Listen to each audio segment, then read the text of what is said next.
Alright guys, I'm gonna be showing you a video, our first episode from me and Deep Dive from TikTok. That's Deep Dive 26 from TikTok and Truth Repeater from TikTok. We'll be doing a truth series, and this will be the first one of many, hopefully. So I'll just get out of here. I just wanted to give you guys a brief introduction, but this will be the But first I of many. think they are just like the remnants of the actual giants, which they were like maybe 1,000 feet in height or more. This is Truth Repeater and Deep Dive.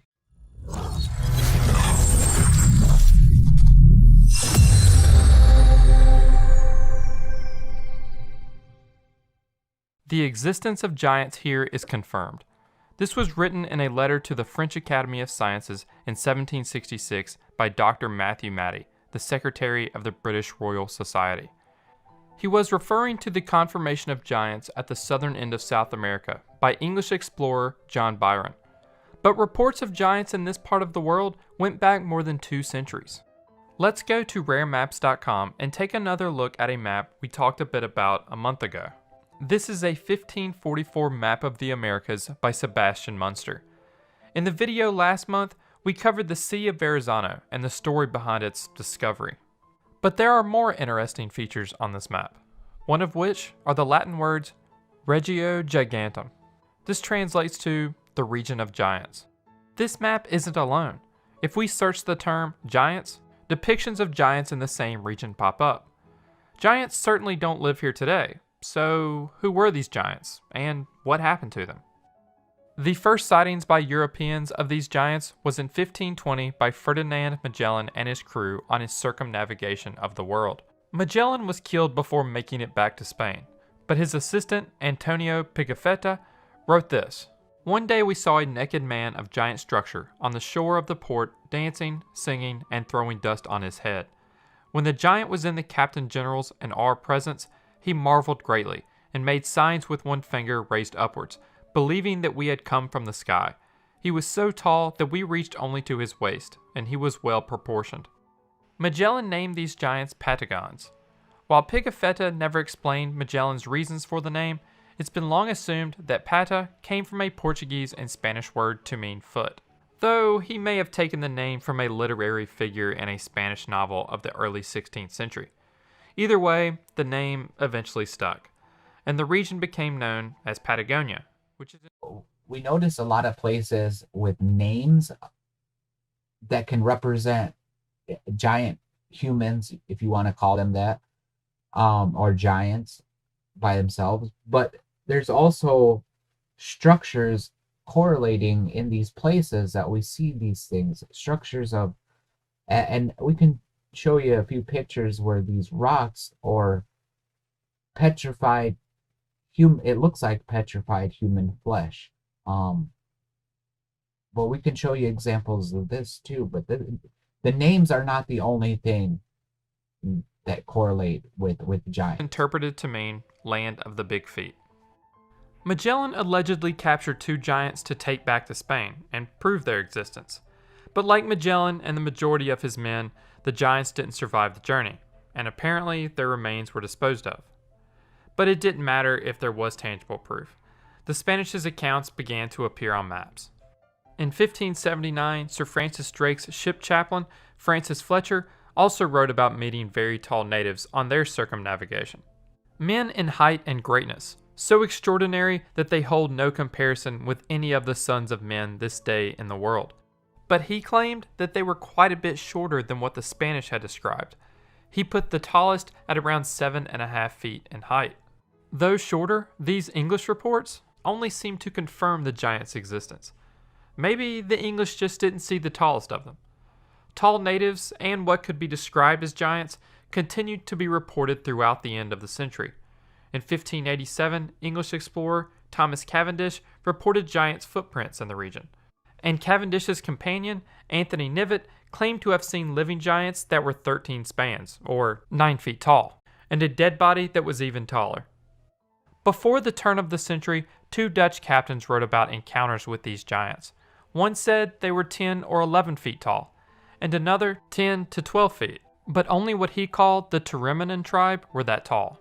He stated that the other tribes in the region were of average height. In the 18th century, on-the-ground reports were mixed. Some accounts say that there were in fact giants, while others said that they were taller than Europeans but could not be described as giants. And a couple even reported that they were average in height. Patagons continued to be labeled on maps in the 18th century, though their depictions as giants on maps became less common, which can probably be attributed to style changes. But here is one from 1752 with an image drawn outside of the map itself. In 1767, an account of British naval captain John Byron was published. In it, he confirmed their existence, and alongside it was an image of a family of giants with a member of his crew offering them a biscuit. This account is why Dr. Matthew Matty wrote to the French Academy of Sciences that giants here is confirmed. He went on to write, between 400 and 500 Patagonians of at least 8 or 9. Basically, people are call them giants, being like 8 or 9 feet, which they're pretty small, just like tiny bit larger than us. But I think they are just like the remnants of the actual giants, which they were like maybe 1,000 feet in height or more. And I guess we can see the piece of evidence for that in basically the rock structures. And one more interesting thing is the fact that, I mean, this air quote giants, they were discovered in Patagonia, which is South America, very close to the Antarctic Peninsula. I'm making this correlation because some other explorers like John Cook, who supposed went beyond the ice wall and he discovered other continents with other people in there. So I guess there might be some correlation there between these giants who might have traveled by boat or sea, might have swam across from the actual Antarctic Peninsula to the South America, or maybe at some point South America and the Antarctic Peninsula were connected geographically. That's a very interesting way to see things. Whereas why giants, I mean, why these like small giants like 8 or 9 feet tall? I think they got smaller because of the poor nutrition on our lands. I guess they came from some lands with more dense nutritious food and cleaner air, maybe less parasites, less bacteria, which can impede their growth and development. That's my take on it for now. I don't want people to get confused on the size that we're portraying, because there's a good picture that you can look up where it shows the modern man and being 6 feet tall, you know, about what we are with height now. And then you can look and they go up to like 32 feet in height. We're talking about even higher, like a modern day skyscraper being as tall as that. Some of these depictions give us an example, and we can see that in these rock formations when they're the size of a mountain. Now, don't get it mistaken, because what we are talking about is all speculation. So you can't put this as of anything for sure. But you can tell that these rocks are shaped like a human. Yeah. But I'll go ahead and we'll play the rest of this video then. 9 feet in height, have been seen and examined by the company of one of our ships just returned from a voyage around the world. And this letter was published in the London Chronicle for all to see.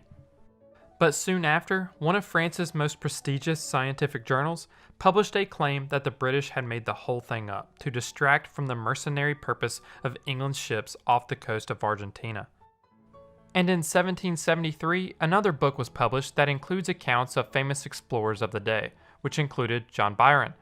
It turned out, Byron's before published accounts were nothing more than rumors. Byron officially stated, "One of them, who afterwards appeared to be a chief, came towards me. He was of a gigantic stature, and seemed to realize the tales of monsters in a human shape. If I may judge of his height by the proportion of his stature to my own, it could not be much less than 7 feet." In 1767, another British naval officer, Captain Samuel Wallis, took measurements of his own, but instead of estimating, he brought with him a measuring rod to Patagonia. The tallest man he measured was 6 feet 7 inches, but he reported most were between 5 feet 10 inches and 6 feet tall.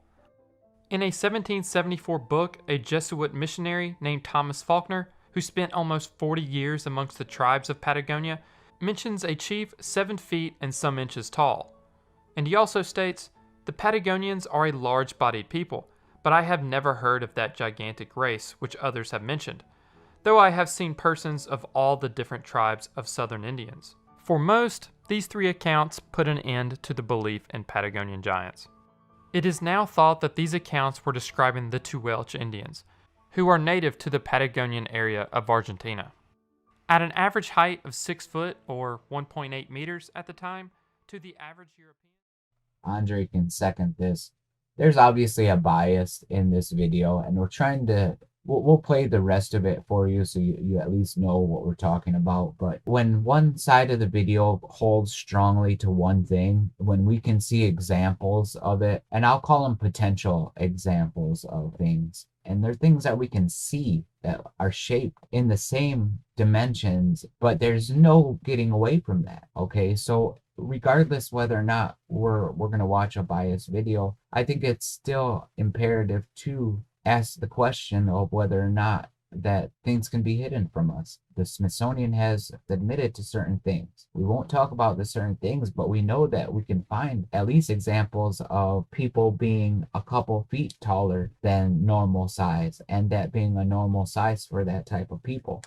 Yeah, the Smithsonian Institute of Archaeology admitted in around 10 or 12 years ago that supposedly they've destroyed thousands of giant humanoid skeletons. And then the reasoning was like that they've destroyed them because they couldn't fit them into the evolutionary narrative. And just to add on that, Andre, is that they were also saying that they couldn't present any of the bones because they were trying to say that they were somehow radioactive.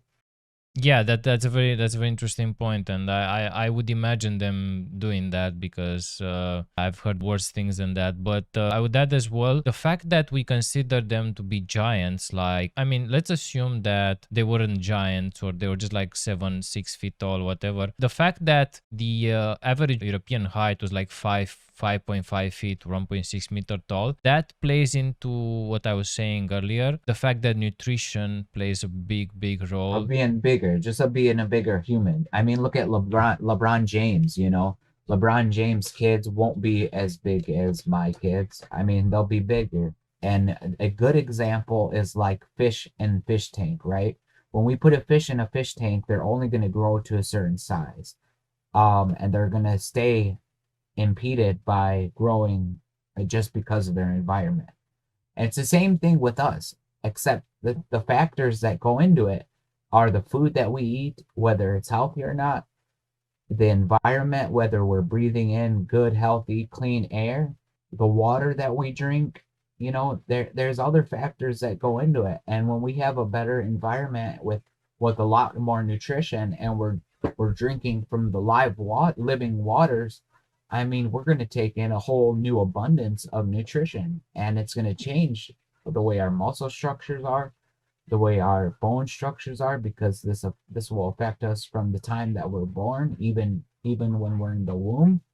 Some researchers went on some Pacific islands. They basically photographed and kind of recorded on video as well, seeing extremely small humanoids. When I say extremely small, they're like 30 centimeters, 25 centimeters tall. Yeah, they seem to be like taken out from some fairy story. But my point is that we are giants for them. I'm not really sure if the genetics plays the definite role or if the genetic is intertwined with the actual nutrition. Well, Andre, you know that giants had 6 fingers, right? And 6 toes on each foot.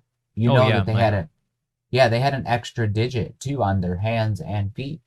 I think there were some extremely rare cases with people having 6 fingers or 6 toes. So I think they passed down. Maybe someone copulated to some giants and they passed down the gene. There is some video on TikTok actually with a supposed giant in a cave. We're not giving the actual size of the entrance of the cave, but you can see some humanoid coming out a bit and going back in. There seems to be a lot of discrepancies on the stories of Magellan and Columbus. So personally, I like to look at other accounts because we already know that the Americas were not first founded by Columbus. We have many different mainstream sources that say that we've had evidence that maybe the Knights Templar, or there were other groups of people that made it here before, and or the Vikings are another group. But there have been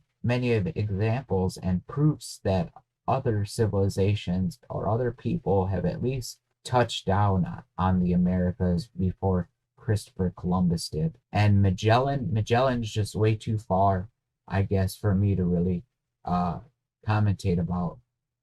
I don't know much about Magellan, but these stories seem to have a problem with them. I completely agree. I've seen many accounts of the Knights Templar supposedly landing there, and many structures and writings in caves, which supposedly are dating way back before Columbus or Magellan going there. Regardless of what we do know that we can go into certain parts in even just the United States and find different cave drawings on different rock structures that indicate that people were here before Columbus was. That part can be proven. I'm not saying that I know where these people come from or I know what they are, but they were people here before Columbus even touched foot. And they call them Indians, whatever they call them now. In my opinion, there's no scientific evidence, but in my opinion, I think that these giants came to be because these humanoids, gigantic people, came to be like that because of the clean food. And when I say clean food, I think their food was being grown in giant trees, and these giant trees were growing up in the sky, Yeah. literally in the clouds, where there's like a high amount of ozone.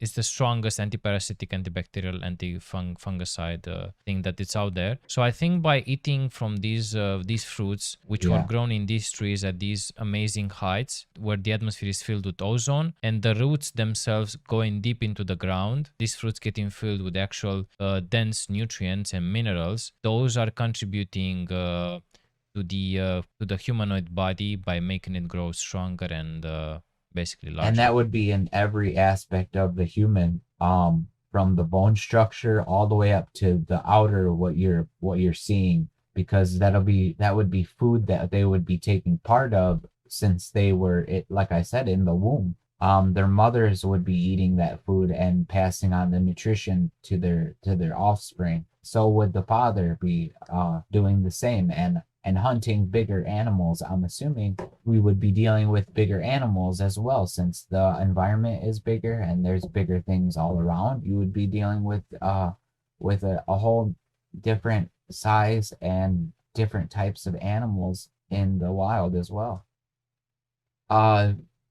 Deep dive into the truth, and like, share, and subscribe. We're hoping to keep on doing this more often and get it more panned out to a point where we can be more on point and maybe give you guys a little bit more of these different side of the coin arguments. We really want to present different things to you so you guys can question things yourself. We're not trying to convince you. That is absolutely not what we're trying to do. We're not over here trying to convince anybody, but we would like you to question things around you. That would be helpful to everyone. Yeah, and just remember that reality is stranger than fiction, because everything you can see in science fiction has been in some way taken from more reality. All right, guys. Well, I hope you enjoyed that. And you'll be able to find these episodes on another channel that me and Andre have created, and that's Deep Truth, or at one word, Deep Truth 02. And I hope you liked it. We'll be having more material like this to come. So we hope that you like, share, and subscribe on both of the channels.